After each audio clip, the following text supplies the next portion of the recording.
Alrighty, what's going on, guys? It's Rascal here, back at it again with another video. So, I know, it's been like a week since my last upload. My schedule is broken. I'm sorry. Basically, there was some tornadoes that came through, and I was out of power, and then it was just a chaotic week.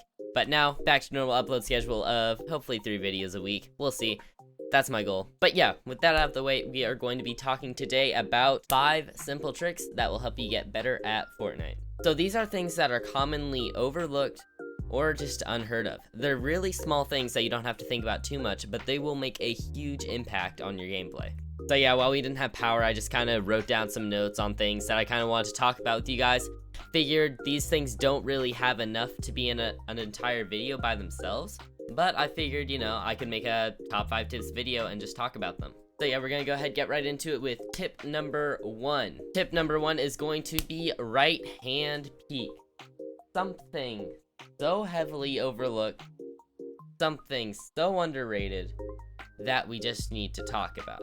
Now, if you're new to Fortnite, you might be asking, what is right hand peek? So basically what right hand peek is where you're able to shoot someone on your right side easier than your left. So take, for example, there's a wall in front of you, or a door or something. You're able to shoot someone to the right side of that wall much easier than the left side because of where your crosshair is. Because Fortnite's in first person, the crosshair is on the right of the character, meaning the gun is on the right, allowing for more shots to be able to go through on the right. But for the left side, there's no advantage like that. So I'm going to show you kind of how this can be useful in a couple clips that me and my friends made, just to show you how actually important right hand peek is. Now, since I have had power, I haven't really been able to look over clips that maybe some pros have done, but you can look at these clips to understand the full effect of right hand peek. So in this first clip here, me and my friend have the same wall in front of us. I have right hand peek, he has left hand peek. Both of our crosshairs are on each other's heads. He's going to shoot first with the left hand peek, and then I'm going to shoot right after him with the right hand. So as you can see, he takes his shot and it completely misses. It's not that really missed, his crosshair was on me, but he was on that left side of the wall, meaning since that the gun is on the right side, it would have had to go through the wall. Me, on the other hand, had a clear shot on him due to right hand peek because the gun was on the right side. So instead of him doing 200 damage to me, I did 200 damage to him even though he shot first. So yeah, hopefully you guys can see kind of how important right hand peek is there from all those clips. Just kind of showing you how it actually is important, and it will help you a lot if you're just kind of thinking about that a little bit. Maybe I shouldn't go for left hand peek, so let's stick for just right hand. Because really, a left hand peek versus a right hand peek, the right hand peek person is going to win if they have decent aim. But yeah, I just kind of wanted to give a little bit of a shout out to right hand peek. It's there, it's important, check it out. Alright, so now for tip number 2, we have don't do predictable edits. Now, what a predictable edit is pretty much just what the name says. It's an edit that is predictable by your opponent, allowing them to get off a shot before you are, potentially killing you. So what that means is maybe you just got a wall on an opponent's box.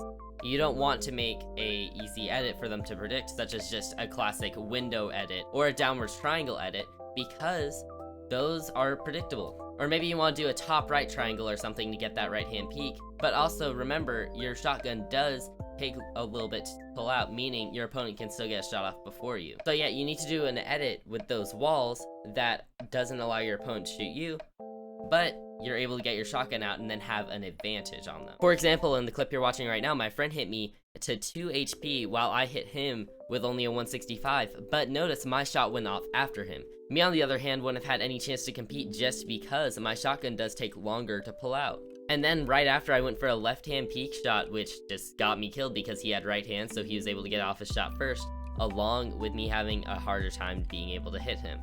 Now, this does not just apply for walls, with stair edits too. I'm going to show you a clip right here, and you can see my opponent was able to easily kill me because I did a predictable edit where I didn't have any sort of advantage. Instead, you want to go for some sort of right hand peek advantage, or just something more unpredictable. You don't want to be predictable. Even though you can edit now, it's better to play it safe and not take the predictable edit than actually go for the edit and end up dying because of it. Alright, so this next tip isn't so much one for how to get better in-game, it's more one for how to get better when you're training. Now, training in Fortnite is different than all other games because there's 3 different things to take into consideration: training your aim, your edits, and your builds. So now, if you're not very experienced with Fortnite, you'll think, okay, aiming is probably the best because it's a battle royale, you're wanting to get kills. But once you get into playing games, you notice, hey, building is actually really important, editing is actually really important. So you have to find a balance. What I see so many players do is they spend 6+ hours a day in creative cranking 90s, but then they get into a real game and miss every single shot because they don't know how to aim their crosshair. Because of this, I run into so many people who can easily outbuild and edit me, but they miss every single shot, so I end up killing them because I for one prefer maybe splitting that 6 hours up into 3 or 4 hours of building and editing and then 2 hours into aiming. Really, you don't need to be training in such long sessions. Regardless, I usually train for probably about an hour at a time when I do go into just practice, but you guys get the point. You need to kind of maybe do 2/3 building and editing and then 1/3 aiming, so that gets your 3 different aspects of the game. Now in the clip you see on your screen right now, this is something I see so much in games. So right now all I'm focusing on is really my builds and edits, but I'm whiffing all my shots. And this isn't just to show like that if you don't train your aim it might not be as good. No, people literally miss their entire shots. And because they're missing those shots, they're missing so many elims that they could be getting. Because they're so talented in building though, they think their building can substitute for it. So I'm just gonna keep on practicing that so no one can kill me because my builds and edits are so fast.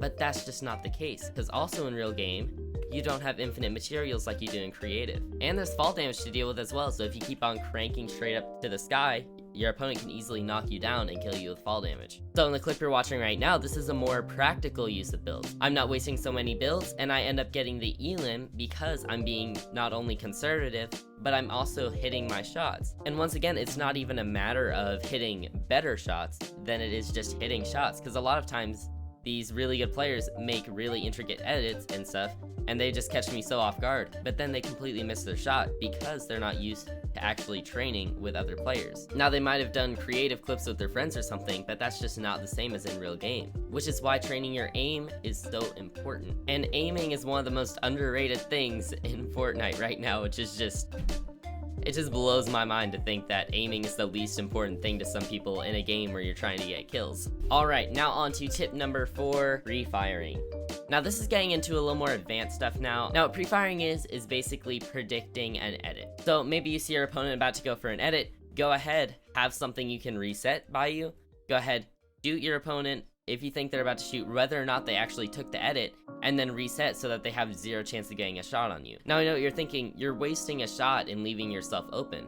But you're not really, because in the time that you're able to shoot and reset something, especially if you're on PC and have scroll wheel reset, you're able to easily take a prediction pre-fire shot, reset your wall, and be completely safe for any shots your opponent takes. The reason why is even if they do make the edit before you reset your wall, there's a few millisecond delay that they have to take their shotgun out, or AR, or SMG, or whatever they're gonna use. Meaning you haven't enough time to react and be able to get another shotgun shot ready. Now, as you can see in this clip, I instantly shot my friend as soon as he edited the wall, just because it was a pre-fire. If I'd been waiting on the edit, it would have been a little bit longer, meaning even if I did reset my wall, he might have still been able to get the shot off on me because he would have had more time to pull his shotgun out. And once again, it works if your opponent has a ramp over you and you have nothing else you can do. Hold your crosshair on your opponent, be ready for them to go ahead and make that edit, and try and pre-fire. Now this is kind of more situational with the stairs because you don't want to pre-fire and then them make the edit, but if you do have a backup weapon like an SMG, or if you're extremely low, it's worth to take the shot. Now why I say if you're extremely low, it's worth to take the shot. If you have no other way to get out of that box and your opponent looks like they're about to make that edit, go ahead, take the shot. You really have nothing else you can do there, except for try and get the first shot off. And lastly, tip number 5, piece control. Now, piece control is basically establishing a box fight or build battle as yours. Now, what that means is you're basically predicting any single build that an opponent could place to get some sort of advantage up on you. So for example, in this clip here, my friend was boxed in, so I went ahead, placed some floors and roofs around the edges of that box. So if he edited out, I already had that floor and roof above him, and I was able to get a shot off on him. That's an advantage for me and a disadvantage for him because he still had to find a way to escape that cone floor death trap. And as you can see, as my opponent ramped up right here, I went ahead, placed a wall so he had no shot on me, turns around to the left, builds up, I was able to edit the wall, get a shot off on him. Once again, another example of piece control there. I controlled the battlefield by placing the wall in front of me, establishing it's mine. I'm the only one who can edit it.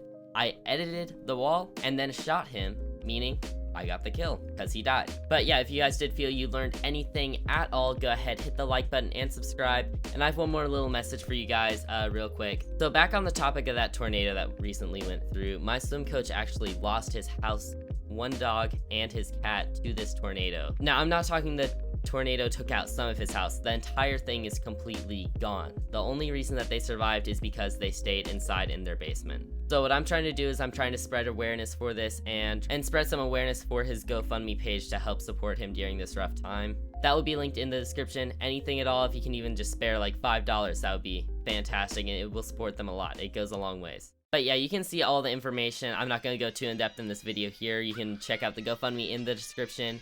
And I will see you guys in the next video. Goodbye.